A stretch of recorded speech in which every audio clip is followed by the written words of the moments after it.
Hello friends, welcome to three roses kitchen.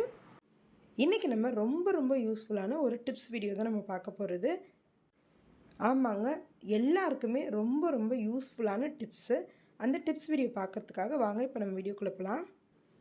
பூஜை சாமான் இருக்குது பார்த்திங்களா, அதில் வந்து இந்த மாதிரி எண்ணெய் பிசு அது மாதிரி கலர்லாம் வந்து ஒரு மாதிரி வந்து மங்கி போகிற மாதிரி கலர்லலாம் ஆயிரும். இப்படி உங்கள் வீட்லேயும் பூஜை சாமான் இருந்துச்சுன்னா நீங்கள் கவலையே பட வேணாம். ₹1 செலவில்லாமல் இதை வந்து ஈஸியாக நம்ம வந்து பளபளன்னு மின்ன வைக்கலாம். இப்போ நான் உங்களுக்கு காட்டுறேன் பாருங்கள். இது மாதிரி வந்து ரொம்ப எண்ணெய் பிசுப்பாக இருக்குது பாருங்கள். இனி பூஜை சாமான் கழுவுறதுக்காக நீங்கள் வந்து கடையில் எந்த பொருளும் வாங்கி தேய்க்கணும்னு அவசியம் கிடையாது. வீட்டில் இருக்க பொருளை யூஸ் பண்ணி ₹1 செலவில்லாமல் ஈஸியாக நீங்கள் பூஜை சாமான் விளக்கிடலாம். நீங்கள் கை வலிக்க இனிமேல் தேய்க்கணும்னு அவசியம் கிடையாது. லைட்டாக தேய்ச்சிங்கனாவே போதும், பளபளன்னு மின்னும். வாங்க வீட்டில் இருக்க பொருளை யூஸ் பண்ணி பூஜை சாமான் எப்படி பளபளன்னு மின்ன வைக்கலான்னு பார்க்கலாம். இது மாதிரி ஒரு கிண்ணம் எடுத்துக்கலாம். எலுமிச்சம்பழம் வந்து பிழிஞ்சுக்கலாம். ஒரு எலுமிச்சம்பழத்தை பிழிஞ்சு எடுத்து வச்சுருக்கோம். எலுமிச்சம்பழத்தோட கொட்டையெல்லாம் எடுத்துருங்க. சீட்ஸ் எல்லாம் எடுத்து போட்டுருங்க. இது வேறு ஒன்றும் இல்லைங்க, செங்கல் பொடி தான். செங்கல் பொடி ஒரு 2 ஸ்பூன் அளவுக்கு நீங்கள் சேர்த்துக்கோங்க. 2 ஸ்பூன் அளவே வந்து போதுமானதாக இருக்கும். இப்போ செங்கல் பொடி சேர்த்துட்டோம். இதில் வந்து கொஞ்சமாக நீங்கள் யூஸ் பண்ணுற எந்த லிக்விடாக இருந்தாலும் யூஸ் பண்ணிக்கலாம்.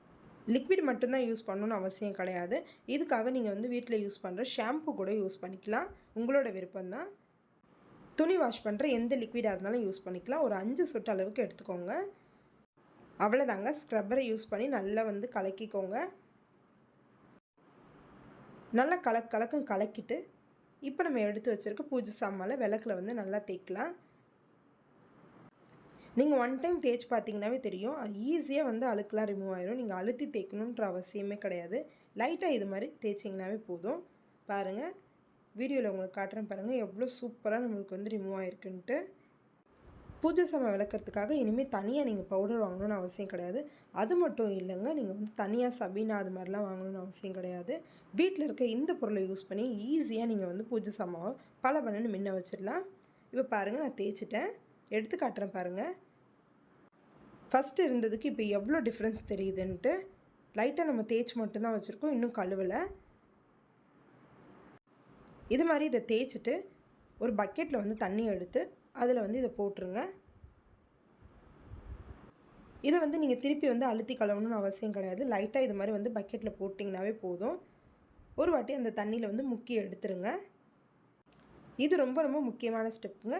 ட்ரிங்கிங் வாட்டர் வந்து எடுத்துக்கணும். முக்கியமாக குடிக்கிற தண்ணி மட்டும்தான் எடுக்கணும்.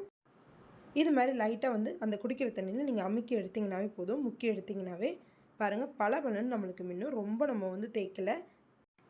நிறைய பேர் வந்து சபீனா போட்டு தேய்ப்பாங்க, அப்படிலாம் தக்காளி சாஸ் யூஸ் பண்ணி தேய்ப்பாங்க. நீங்கள் அது மாதிரிலாம் தேய்க்கணும்னு அவசியம் கிடையாது. இப்போ நம்ம சொன்ன இந்த சிம்பிள் இன்க்ரீடியன்ட்டை யூஸ் பண்ணி நீங்கள் ஈஸியாக வந்து இதை லைட்டாக தேய்ச்சிங்கனாவே போதும், பளபளன்னு மின்னும். எவ்வளோ பாத்திரமாக இருந்தாலும் பரவாயில்லைங்க, நீங்கள் கொஞ்சம் நேரத்தில் அதை பளபளன்னு மின்ன வச்சிடலாம்.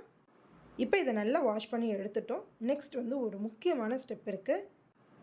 வேறு ஒன்றும் இல்லைங்க, ஒரு காட்டன் துணி இல்லைன்னா ஒரு டவல் இதுக்குன்னு ஒன்று வச்சுக்கோங்க. அதை வச்சு இந்த டவலை யூஸ் பண்ணி ஃபுல்லாக வந்து தொடச்சி எடுத்துருங்க. அந்த ஈரம் வந்து இருக்கக்கூடாது. நிறைய பேர் பண்ணுற பெரிய மிஸ்டேக் வந்து பூஜை சாமான் விளக்கிடுவாங்க.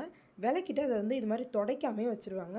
நீங்கள் பூஜை சாமான் விளக்கிட்டு மட்டும் இல்லை, அதை லைட்டாக வந்து இது மாதிரி தொடச்சி வச்சிங்கன்னா அது நல்லா பளபளன்னு மின்னுங்க. அது மட்டும் இல்லை, மேலே வந்து ஒரு மாதிரி ஒயிட்டாக லேயர் வந்து ஃபார்ம் ஆகும். அது மாதிரிலாம் இது மாதிரி நீங்கள் தொடச்சி வைக்கும் போது வராது. நான் இதை துணியில் நல்லா தொடச்சிட்டு வெயிலில் கொஞ்சம் நேரம் வச்சுருக்கேன். இப்போ நம்ம சொன்ன இந்த மேஜிக் இன்க்ரீடியன்ட் யூஸ் பண்ணி நீங்கள் வந்து பெரிய பித்தளை பாத்திரமாக இருந்தாலும் அண்டாவாக இருந்தாலும் ஈஸியாக நீங்கள் க்ளீன் பண்ணிடலாம். பாருங்கள் எவ்வளோ பளபளன்னு நம்மளுக்கு இருக்குன்ட்டு. இனி எவ்வளோ தான் பாத்திரம் இருந்துச்சுனாலும், பூஜை சாமான் ஆகட்டும் இல்லை பித்தளை பாத்திரமாக இருக்கட்டும், நீங்கள் ஈஸியாக இந்த சிம்பிளான இன்க்ரீடியன்ட் யூஸ் பண்ணி கை வலிக்காமல் எல்லாத்தையுமே நீங்கள் தேய்ச்சி எடுத்துடலாம். இமேஜ் நான் போஸ்ட் பண்ணியிருக்கேன் பாருங்கள், எவ்வளோ டிஃப்ரென்ஸ் இருக்குதுன்னு உங்களுக்கே தெரியும். நீங்களே பார்த்துருப்பீங்க. ரொம்ப வந்து தேய்ச்சி கழுவவே இல்லை, லைட்டாக ஒரே ஒரு வாட்டி மட்டும்தான் தேய்ச்சோம். அதுக்கடுத்து அதை தண்ணியில் வாஷ் பண்ண மட்டும்தான் செஞ்சோம். இனிமேல் வீட்டிலே இதை ரெடி பண்ணி நீங்கள் நேச்சுரலாக க்ளீன் பண்ணிடலாம். நீங்கள் லெமனுக்கு பதிலாக வந்து புளி யூஸ் பண்ணிக்கலாம். புளி வந்து ஆனால் கருப்பு புளியாக இருந்துச்சுன்னா மட்டும் யூஸ் பண்ணுங்கள், புது புளியாக இருந்துச்சுன்னா வேணாம். அதுக்கு நீங்கள் பெஸ்ட் லெமனே யூஸ் பண்ணிக்கலாம். இந்த டிப்ஸ் உங்களுக்கு பிடிச்சிருந்துச்சுன்னா லைக் பண்ணிக்கோங்க. இது வரைக்கும் நீங்கள் நம்ம சேனலை சப்ஸ்கிரைப் பண்ணலாம், சப்ஸ்கிரைப் பண்ணிக்கோங்க. நிறைய பேர் நம்ம சேனலில் வந்து வீடியோ பார்க்குறாங்க, ஆனால் இன்னும் சப்ஸ்கிரைப் பண்ணாமல் இருக்கீங்க. அவங்களாம் மறந்துடாமல் சப்ஸ்கிரைப் பண்ணிக்கோங்க. பாய் ஃப்ரெண்ட்ஸ், தேங்க்யூ ஃபார் வாட்சிங்.